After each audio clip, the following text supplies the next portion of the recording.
पूर्व मंत्री विनोद शर्मा और राज्यसभा सांसद कार्तिकेय शर्मा जींद दौरे पर रहे। इस दौरान उन्होंने रामराय स्थित ब्राह्मण संस्कृत महाविद्यालय में भगवान परशुराम को नमन किया और महाविद्यालय में पंडित केदारनाथ शर्मा संस्कृत भवन एआई का शिलान्यास किया। साथ ही पौधारोपण भी किया गया और स्वच्छता व पर्यावरण संरक्षण का संदेश यहां से दिया गया। महाविद्यालय में पहुंचने पर ब्राह्मण समाज के लोगों ने उनका भव्य स्वागत किया। समाज के लोगों को संबोधित करते हुए सांसद कार्तिकेय शर्मा ने कहा कि जैसी हमारी संस्कृति है वैसे ही आने वाला समय आधुनिकता का है, तकनीक का है और हमें यही सोचना है कि कैसे हम अपनी संस्कृति को साथ लेकर के तकनीक के साथ आगे बढ़ें।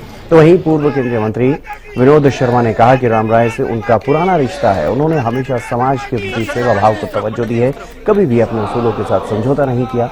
आज शिक्षा ही एक ऐसा माध्यम है जिसके जरिए कोई भी इंसान, चाहे वो गरीब हो या अमीर हो, वो आगे बढ़ सकता है। उन्होंने संदेश दिया कि हमें अपनी विरासत और अपने संस्कारों को बचाना है। आज आधुनिकता के इस युग में आर्टिफिशियल इंटेलिजेंस का प्रचलन बहुत तेजी से बढ़ रहा है। ऐसे में आधुनिकता के इस दौर में हमें भी तकनीक के साथ मिलकर चलना।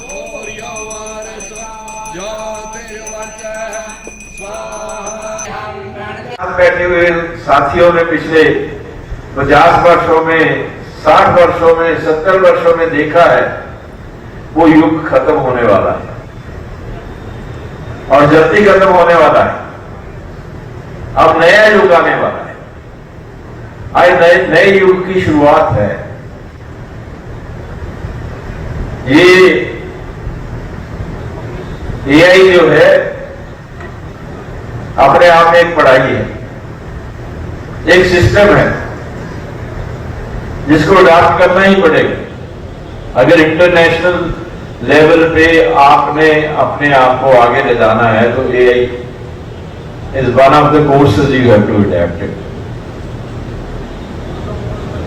तो शायद उसके साथ हम पुरानी रवायतों को भूल रहे, पुरानी रवायतों को इतना याद न रख सके। लेकिन मैं चाहूंगा कि अगर हम पुरानी रवायतों को भी इसके साथ साथ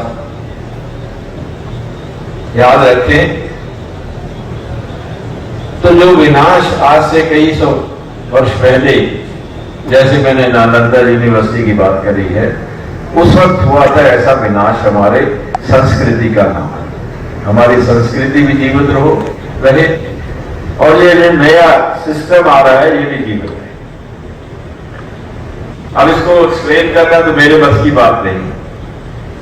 यहां तक मैं देख रहा हूं कि जो कुछ आप आज एक्सप्लेन करेंगे, आप समझते हैं, कार्तिक समझता है, ये एक्सप्लेन करेंगे, साल के बाद वो ऑब्सोलीट होगा।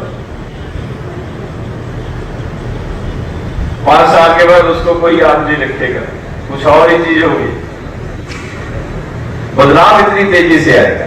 उसके साथ साथ आज जो नए भवन का आज शुरुआत हुई, उसके साथ साथ एक और बहुत ही बढ़िया शुरुआत आज यहां पर होने जा रही है।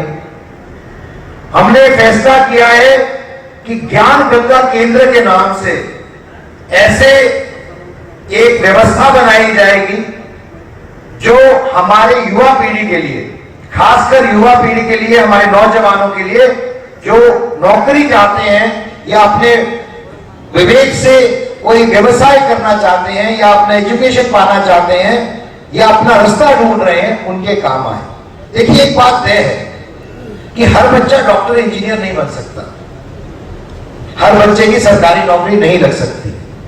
जो हक है वो मिलना चाहिए और लेके रहेंगे, लेकिन हर बच्चे को रोजगार मिलना चाहिए और हम सबको, सरकार के अलावा समाज को भी प्रयास करना चाहिए कि हम ऐसी व्यवस्था बना सके कि हम अपने नौजवानों को, अपनी युवा पीढ़ी को किसी को भी वंचित ना रहने दें, ऐसे अवसर उनको प्रदान करें।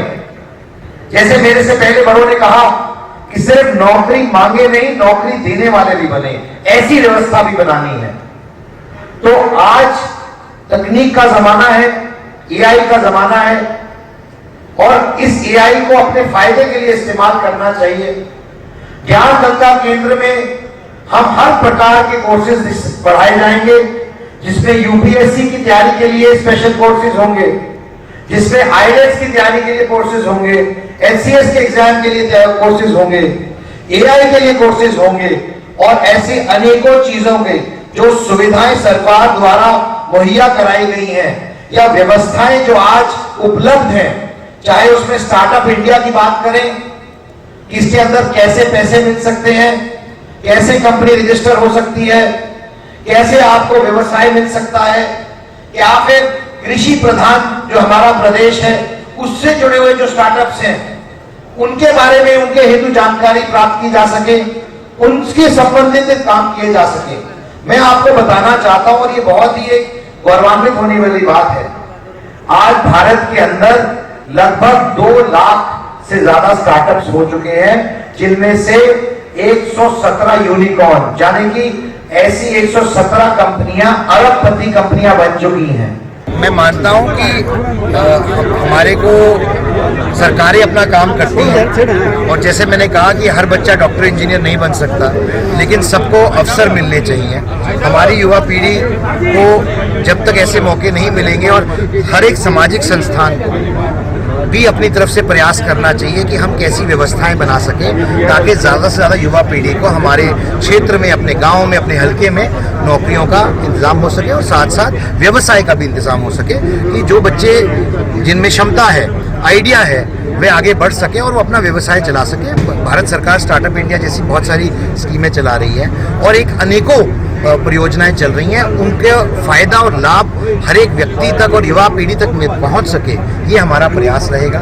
इतना ही नहीं, इन केंद्रों द्वारा हम बच्चों को पढ़ाएंगे भी और जिन बच्चों में क्षमता है उनको एक प्रोग्राम के तहत आगे ले जाया जाएगा ताकि उनको तैयार करके बेटर एजुकेशन दी जा सके और वो चाहे यूपीएससी हो, एचएससी हो, चाहे आईलेट्स हो, चाहे नीट हो, जीई हो या किसी भी तरीके की कॉम्पिटिटिव एग्जामिनेशन हो, या फिर एआई से लेस आज की डेट में जो फ्यूचर रेडी करने के लिए, ताकि हमारे बच्चे भी, हमारे गांव देहात के बच्चे भी पूरे शहर के या अंतर्राष्ट्रीय लेवल पे बच्चों से कम्पीट कर सके और जो एआई क्रांति आ रही है उसका फायदा उनको सीधे तौर पे मिल सके। इसकी शुरुआत आज राम राय से होएगी, इसकी घोषणा यहाँ हुई है और सबसे पहला केंद्र यहीं खुलेगा और हर एक जिले में ये केंद्र जाएगा।